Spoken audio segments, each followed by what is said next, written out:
Hey, Dirt Medic here. We are up in Belleview in West Central Florida, and that sign there shows Santa's Trailhead. And what I'm going to show you is an interesting piece of Florida history. Back in 1567, that's correct, 1567, King Philip II of Spain proposed a canal across the Florida Peninsula. Well, that idea took off and faltered and took off and faltered. It got some steam in the 1860s, and then again in the 1920s. Was authorized in the 1930s, again in 1942. 1963, it was funded, and then in the 1970, they actually started construction on this project. What we're coming up to is the 301 bridge that they started to build over the Barge Canal. Well, what they determined was that if they put the Barge Canal in, the saltwater intrusion would destroy the aquifer. So that really put a stop to this project. But these humongous concrete monoliths are still out here. Nobody has ever taken them down, and here they stand. So we're going to take you on a little walk down the trail and show you several of these.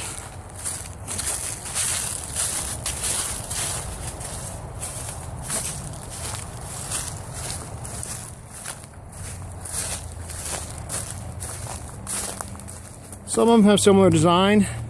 Some of them look like just large walls. But as we walk up underneath it, you can see this thing's massive.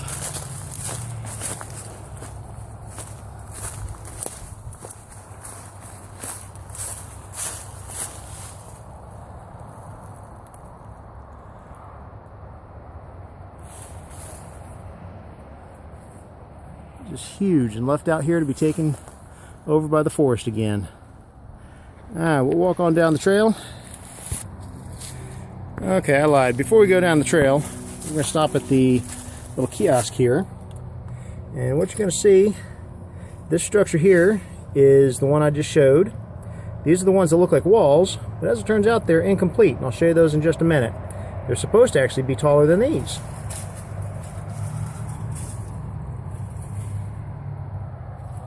And of course, here's a little map of where we are at. Now, Marjorie Harris Carr was successful in stopping this, so the greenway that now exists is named in her honor.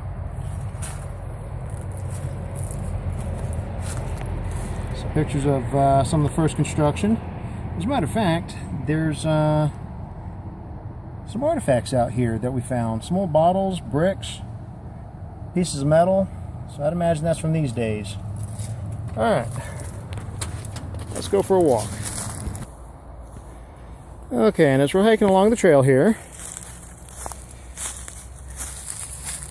find some old glass bottles, pieces of metal. I'm not sure what that came out of, but we're finding a lot of stuff like this all over out here.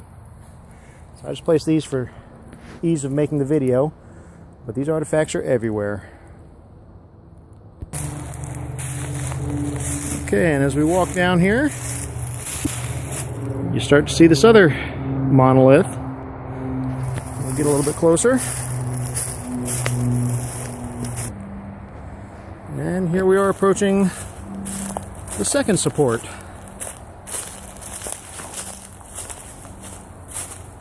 I don't know if you can hear the traffic in the background. We are literally right on US 301.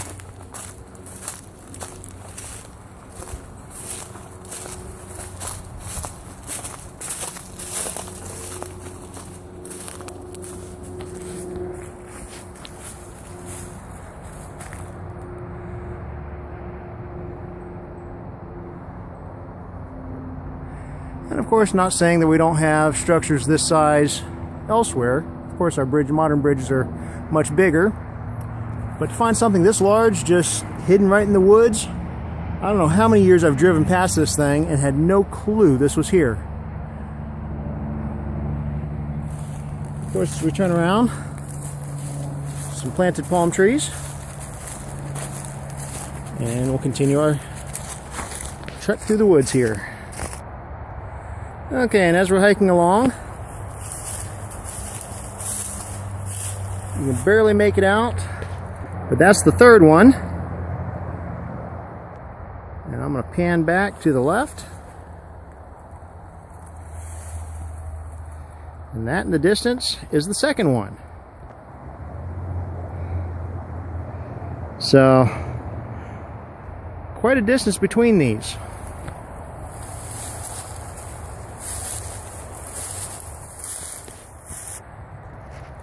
And here we are as we approach the third one. Also, just such a massive structure to be hidden less than 50 yards away from the road.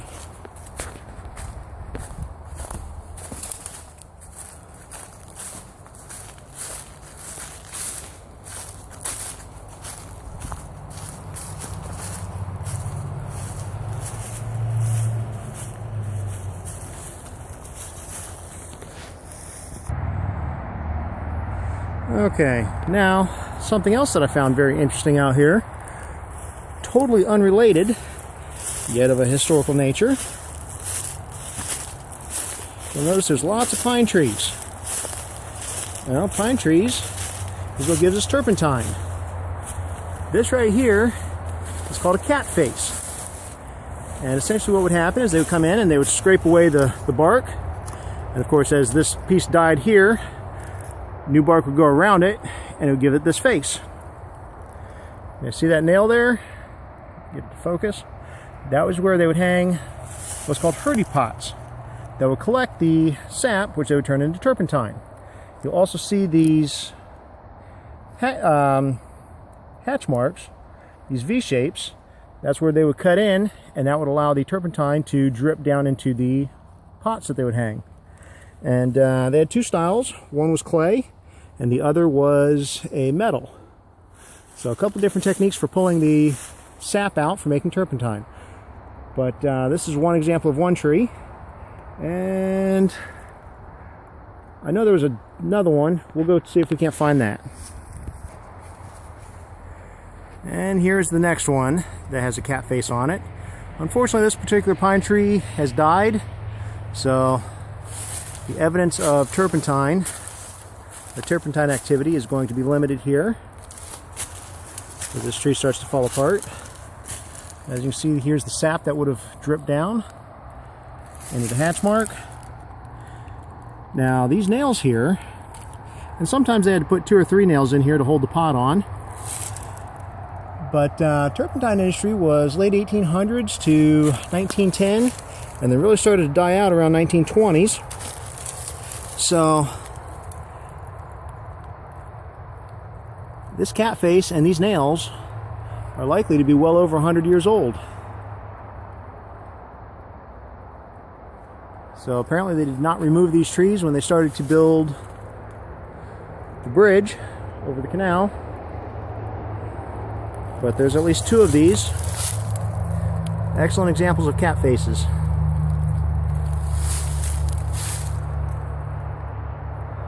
All right. Let's continue our walk.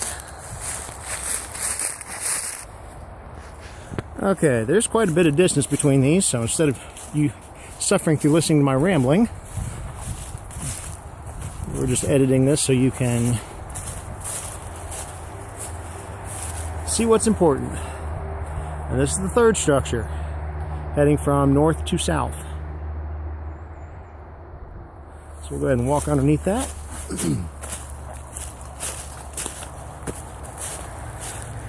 And of course, we can't go anywhere without there being graffiti.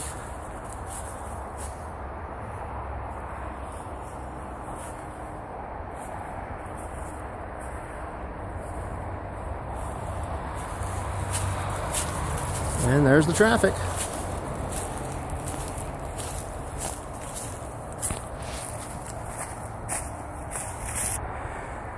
Okay, this is the very south side where the 4th structure would have been located. And obviously they did not build that one. So, there you have it. We have some Florida monoliths. Alright guys, have fun exploring. I'll catch you later.